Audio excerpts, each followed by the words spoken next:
Have you ever been in a relationship that felt like an absolute roller coaster? You know, one minute you are flying high, feeling on top of the world, and the next, you're just plunged into this pit of anxiety.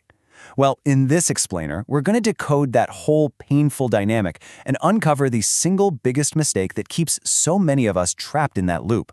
Let's get right into it. This line from the book Attached man, it hits the nail on the head, doesn't it? It perfectly captures the heart of the problem.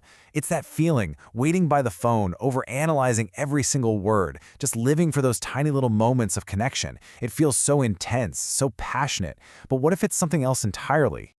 So here's our roadmap. We're going to start by talking about that emotional roller coaster. Then we'll dive into why anxiety feels so much like passion, get into the science of the anxious avoidant trap, and finally, reveal that crucial mistake and talk about what it really means to find emotional oxygen in a relationship.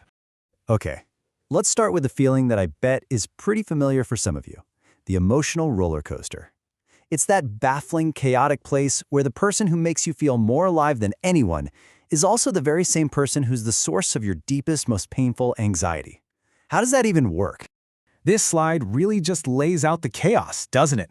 On one side, you have these incredible soaring highs, bursts of affection, feeling unbelievably close, these big romantic gestures. But then, bam, they're followed by these soul-crushing lows, long stretches of silence, that sudden, unexplained distance, and mixed signals that leave your head spinning.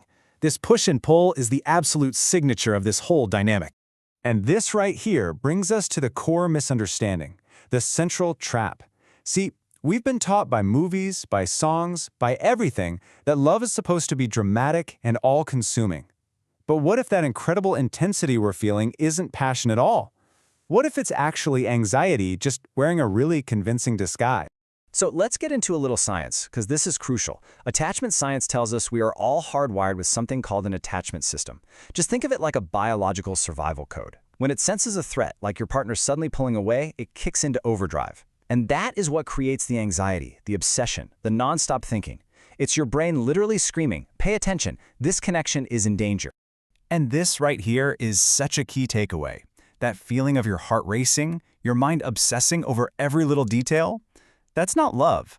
It's your attachment system sounding the alarm. Researchers are super clear about this. A secure, loving bond brings peace of mind. As the book Attached puts it, still waters run deep. It's calm, not chaos. And look, this isn't just some pop psychology theory. The work of pioneers like Dr. Sue Johnson has given us a scientific map to actually understand these dynamics.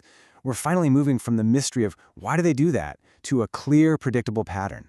So, now let's see how this all builds into what's known as the anxious avoidant trap.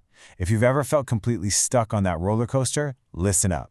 It is not because you're failing at love or you're too much. It's because you're caught in a very predictable and, frankly, very common relationship pattern.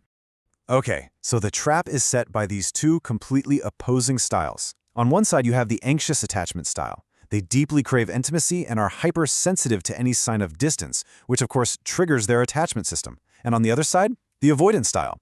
They really value their independence and feel suffocated or trapped by too much closeness, which makes them want to pull away. I mean, you can see where this is going, right? It's a collision course. And here is that cycle in action. It's a perfect storm.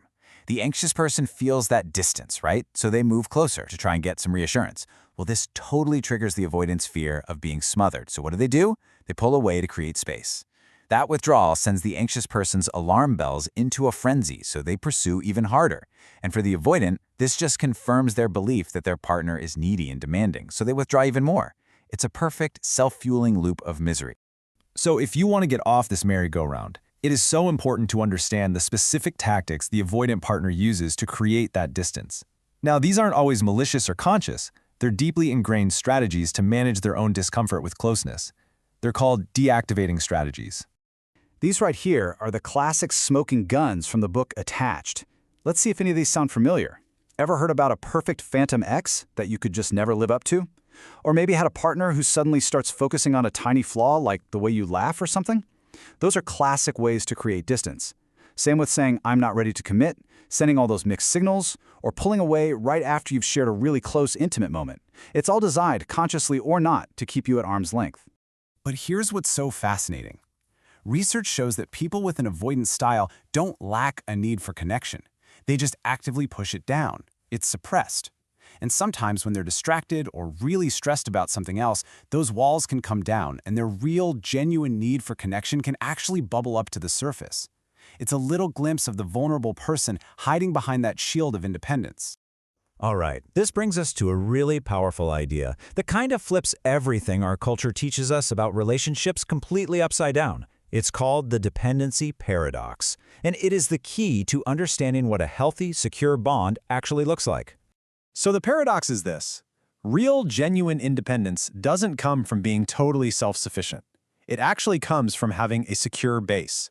It means that when you know deep down in your bones that someone truly has your back, it doesn't make you weaker, it doesn't make you needier. It gives you the confidence, the fuel, to go out into the world and take risks and be more of yourself.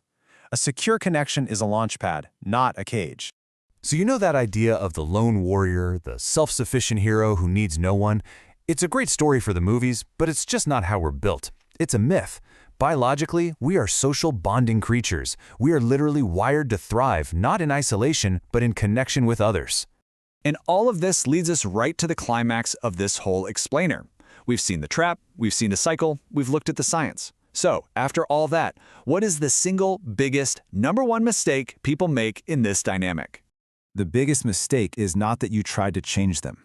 It's not that you weren't chill enough. No. The real mistake is that in a desperate effort to keep the relationship afloat, you began to suppress your own core, fundamental need for connection. You try to convince yourself that you could live without emotional oxygen, and you just can't. Nobody can.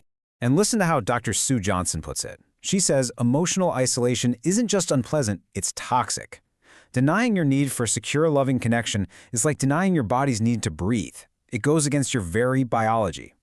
Your needs for connection aren't a flaw. They aren't a weakness. They are a fundamental part of being human.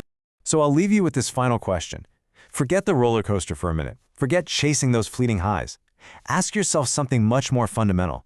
Are you in a relationship where your core needs are actually met, where you feel safe and you feel seen? A relationship where you can finally, truly just breathe?